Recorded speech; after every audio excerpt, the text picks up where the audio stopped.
Panjwai, at the butt of a gun. A rural gateway to Kandahar city, strategically critical and resolutely fickle.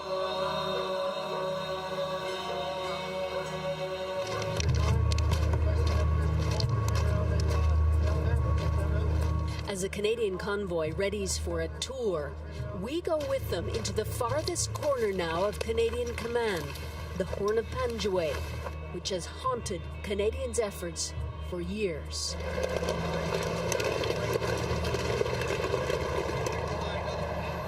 We're headed to Zangabad. Ironically, I've been here before, 4 years ago, when the military first celebrated ousting the Taliban. But Canadian troops left, and the Taliban moved back in, defiantly. So that now we're clearing out the insurgents in the same places all over again, or trying to.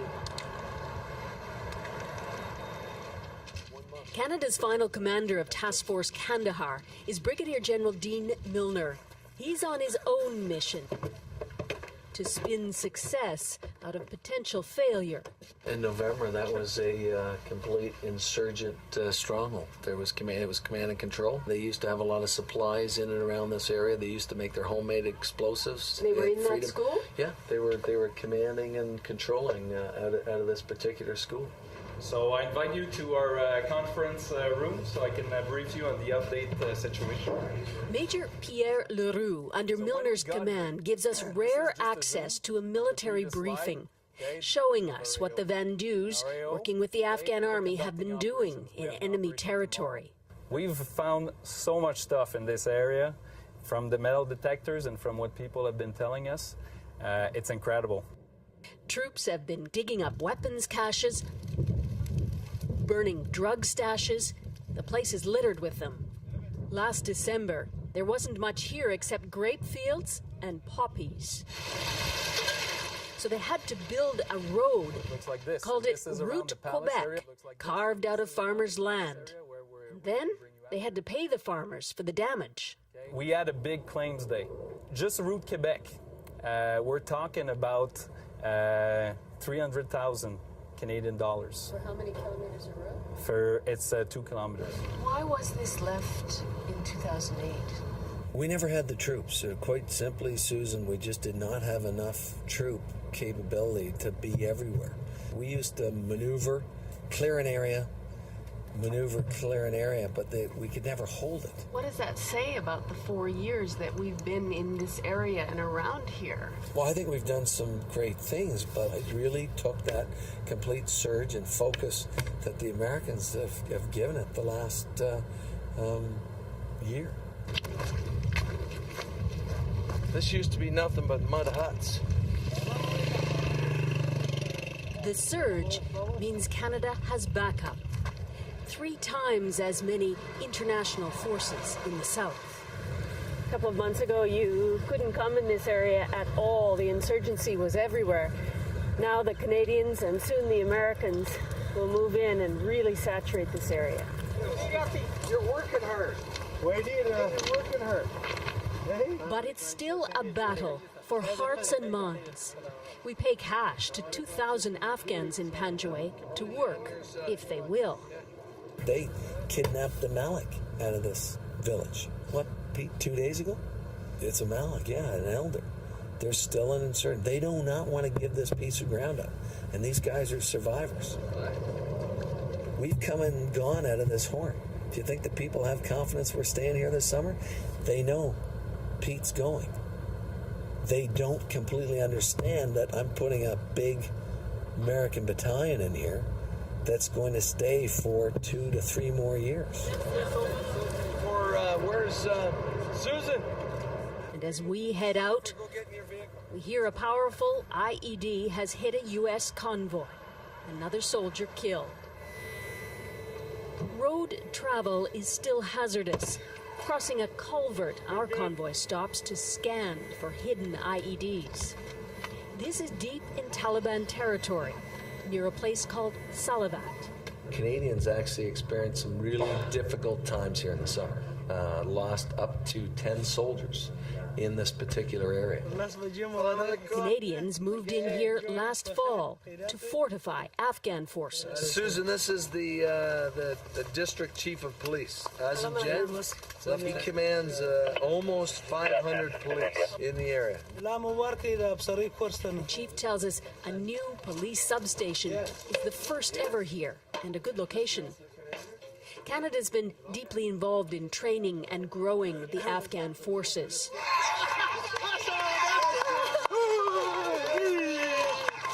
At the base, we stumble on ANA soldiers blowing off steam. Their numbers are up, but they're not ready to take control. John, the name he goes by, works with the Afghan Canada mentoring team. They lead to a lot of training here.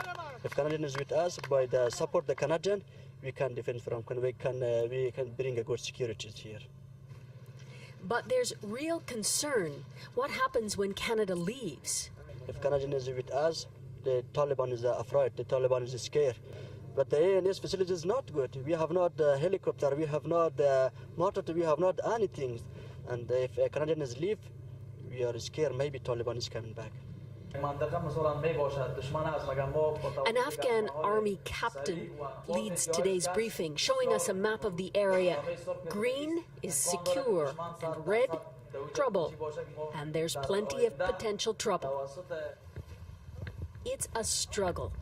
Just consider this school in Salavat. So 3 months ago, Susan, this was totally occupied by ANA soldiers. And it was pretty rough. No windows, broken doors. Canadians got the school repaired, repainted. It was supposed to open in December, but it's empty. The village elders won't send their kids here after threats of beatings and night letters from insurgents. We walk to the edge of Salavat, the town, no further. So is this as far as we can go? Yeah, yes, ma'am. It's not secure over there. But the men at this first market tell us differently.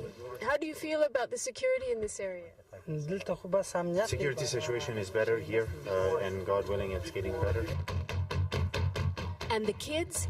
They're just waiting for someone to ring the school bell. Do you want to go to school? I would like to go to school, and I'm sure there's other kids in the village that would like to go.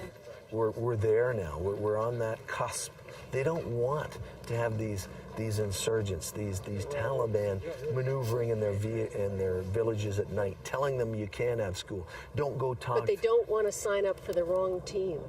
And that's can you blame them? They who is going to win?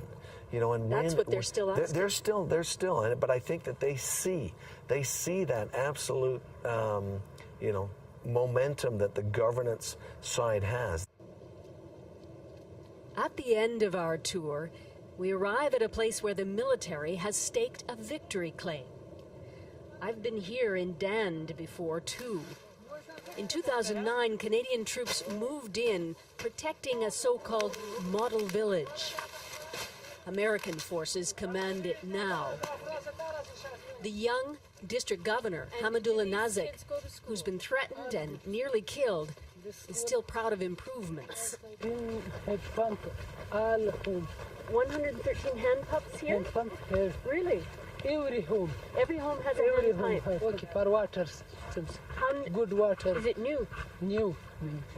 All people want security. Important thing for the people is security.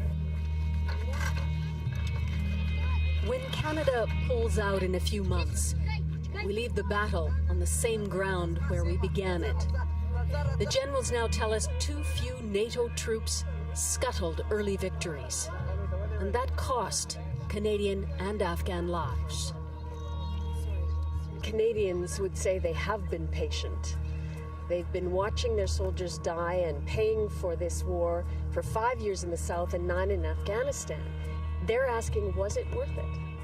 There's no doubt in my mind. We're part of a bigger team to help the Afghans to have a better, stable country, and that's. Is it more stable? It is absolutely more stable. There's no doubt in my mind. We're not totally there yet, but I think that a great deal has been accomplished. Pacifying Panjwai was a whole lot tougher than we thought. Susan Ormiston, CBC News, in Panjwai, Afghanistan.